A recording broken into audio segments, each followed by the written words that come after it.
Hey YouTube, Will from Will Development. This is Will from Will Development. This is my 330th weekly update. I'll just jump right into things and say that this week has been pretty good, honestly. It's been a very good week. Pressing especially has been going very much so in the right direction. I did a little bit of training on Saturday with the actual implements that I'll be using. And it has given me, I wouldn't call it a confidence boost, but it's definitely made me less wary of the actual implements themselves, especially the block I'll be pressing. And one of the biggest reasons I even signed up for this particular comp was because a lot of the events were interesting and fun. Not necessarily a standard strongman comp, and I was sort of looking for that. That's fun to me. I've done enough sort of standard comps. Not that I've done a lot of them, but most of the ones that I've done have been sort of along the lines of a standard comp. Yoke, farmers, some sort of press event, which is usually an axle or a log for either max reps or going between the two, and then some kind of deadlift, which is usually before Thor broke the record, everybody was just doing a standard deadlift bar at standard height for max weight. And honestly, it's just like, I'm not a power lifter. That stuff doesn't necessarily interest me, like going for max weight on a standard implement. That I don't want to use the word boring, but it just doesn't interest me that much. I would much rather do like an axle tire or an axle wagon wheel deadlift for reps, that sort of thing, because that's more strongman to me, and I like strongman better. I especially would like it if they would do if somebody did like a max axle deadlift with no straps, that kind of thing, and you have to do a double overhand. That would be cool. You know what I mean? Even if it was a standard height, that would be cool to me. I'd like that. That'd be a neat extra little grip thing, and then instead of doing farmers, you could do like a frame carry with straps or something. Because that's hell. And then for like my weight class, 200s, you could do like a 700 frame and just kill us, and that'd be awesome. You know what I mean? So that's one of the reasons I signed up and got to actually press the block, and did more than one set. The worst set I did was, of course, it's the one I filmed, right? Managed to get 3. I had more in me. I was just strict pressing them, and there's a bit of part of it where, because of the environment I was in, it wasn't my block, it's not my gym, it's in a place where if I drop it behind me on accident, things could go bad. So my explosiveness with it was a little chained. I was keeping it a little tame. Just because I didn't want to drop it on accident and break it, that kind of thing, if I got unbalanced, because the weight itself is only 150, it's really not that bad. And especially the size I'll be pressing, it's something along this-ish. So it's really not that bad. Doing layback with it was super easy. Again, it just kind of got stuck right here-ish, and then I was able to lock out every rep, no problem. It's just, one of those, like, I would have exploded harder, had I been in, say, a dirt pit or something like that, or on grass. I just didn't want to drop the thing. If I exploded upward and it got unbalanced at the top and I accidentally dropped it behind me, I could drop it on myself, which is, I can get over, as long as it didn't really hurt me. Or worse, drop it on the ground and break it. I didn't want to do that. It's not my toy. I can't do that. The block that I have at my gym that I train with is way bigger. It's like way out here, and it's a lot harder to press than that one is. So the translation will be there, and I felt a lot better about that movement after I got my hands on the actual implement to press with it. Will I do strict press? Will I do push press day of? I might just strict it until I can't, and then I'll do push pressing. So I'll be practicing some push pressing, probably with a log or something like that, to sort of mimic the movement. But yeah, that went well. Then Monday was squats and dreads. Worked up to a set of 5 on high bar ass to grass with 275. Then did deficit deadlifts on accident. I just grabbed some of the shorter plates we have. So instead of being at, 9 inches as standard, it was probably closer to 8 or even 7.5. We have some old school York plates and a few of these other plates that are really small. I say really small, that are smaller.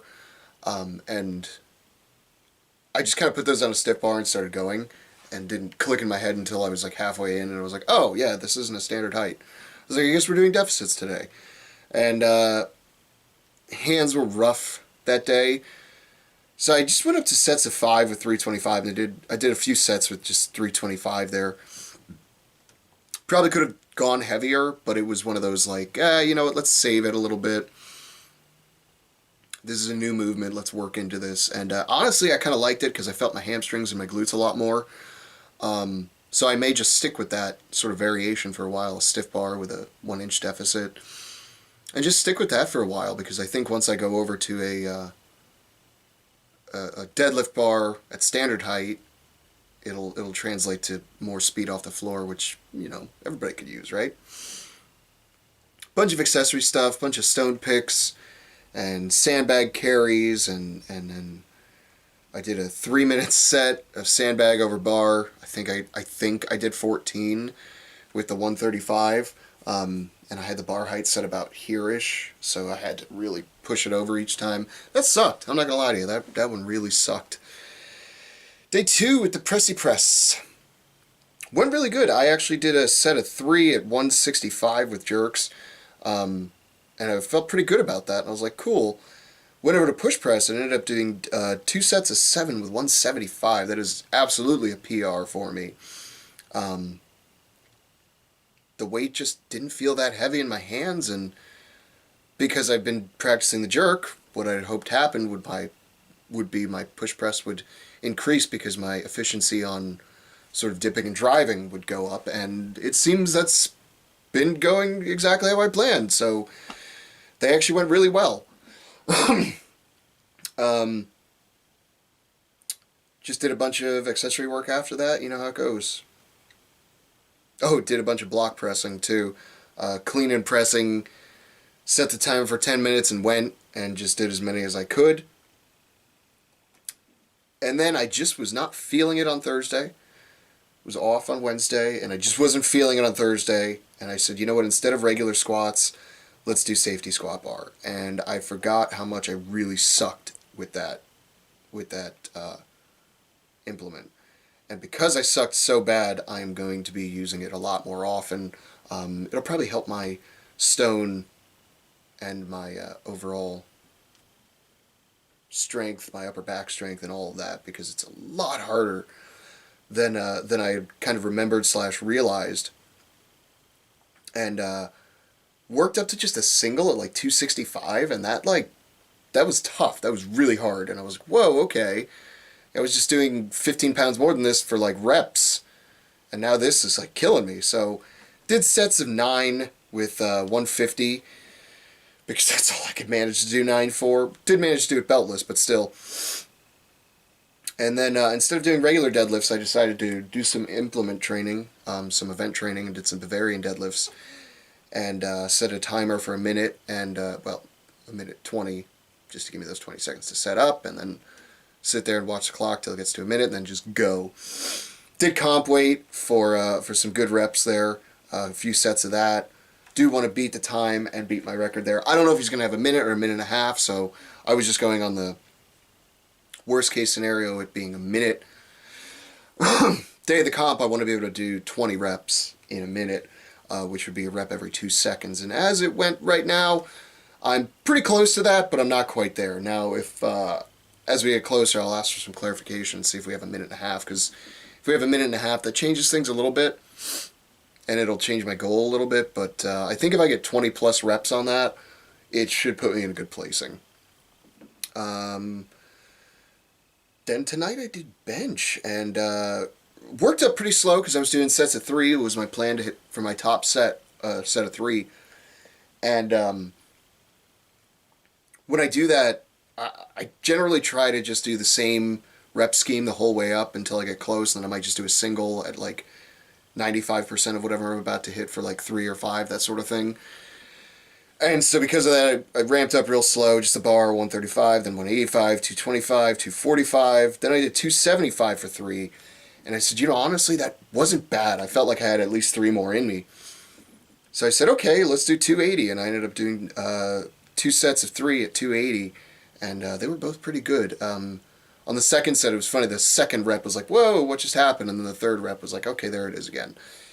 Could I have done a fourth? Probably, yeah.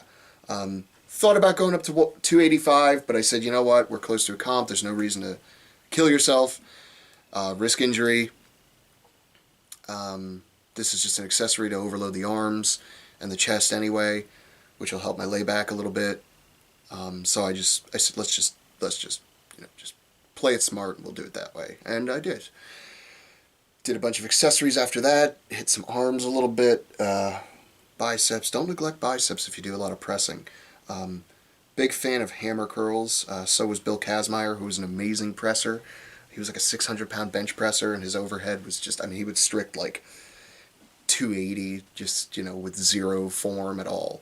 And he was a big fan of cheap hammer curls, because some of the stabilizing muscles on the front of the arm, when you're pressing, come in handy. And then with how much stonework I've been doing lately, having some stronger biceps is not a bad idea. And who doesn't like big arms, right? So that was what happened tonight and this week. It all went very well. Nutrition's on point. I'm weighing in around 198. Not a man anymore. Weighing in around 198 pretty consistently. I think by the time the comp shows up, which is about 2-3 weeks away now. What's today? 15th? Just shy of a month. It's on the 13th, so just shy of a month away. I should weigh in night before and day of, somewhere in the realm of, if it keeps going this way, I'll probably go 196 when I actually weigh in, which is great. Won't have to cut it all. And my plan was to just stop at 196 anyway and just hang around there for a while and see how that feels. But so far, 198s have felt really good. The weight drop has been fine. My numbers are still going in the right direction. And the fat's coming off. Hopefully some muscle's going on. We'll see. And there's that. Consistency is key. These are the weeks we fight for. When I talk about consistency, it's like you might have a bad week, but if you stick with it, you're aiming to have more good weeks than bad. And this was arguably a perfect week of training. No injuries. Everything feels good. I'm sore in the right ways, and that's the kind of weeks you shoot for. You're trying to have more weeks like that than bad weeks. And as it stands right now, I only have maybe 2 bad days every couple months, truly bad days, and that's what we're shooting for, and that's what it's about. Yeah, so some event training tomorrow, and I'll talk to you guys next week. So be consistent. Don't be afraid of a little weight loss. And if you're not consistent, you're afraid of a little weight loss, then what's your excuse?